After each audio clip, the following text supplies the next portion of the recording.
Welcome to the 21st century. It's a world where there is more time pressure on us than ever before and greater expectations for us to perform at our best. Most of us are facing this equation: increased demands, decreased time and decreased control. And this is causing more and more people to underperform and burn out. But how do we change the way that we work so that we can perform at our best more often and for longer? In my work with athletes, I learned that they had to make the most of each day's effort to be most successful over the long term. Without the ability to approach each day with 100% intensity, they'd never reach their full potential. But in order to do this without burning out, they had to learn some real skills around managing their performance, their stress levels, and resilience. It's the same in today's workplace. High performance is not just an abstract concept. It's underpinned by cutting-edge science and research. Now everyone's seen this. It tells us that we get our best performance when we have a moderate level of stress that motivates us and makes us think more analytically. This performance zone is highlighted by some key physiological characteristics.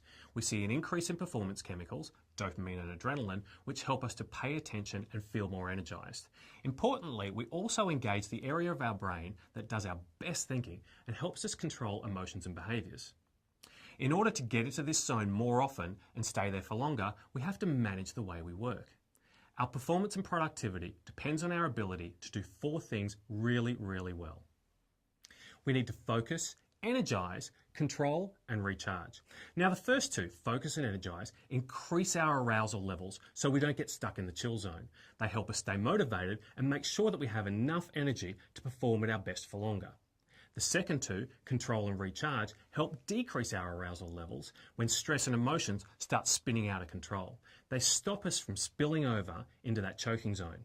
Once we learn the key skills in these four areas, we can learn how to develop routines that make us more productive and manage our days so that we use the resources we have to the best of our ability.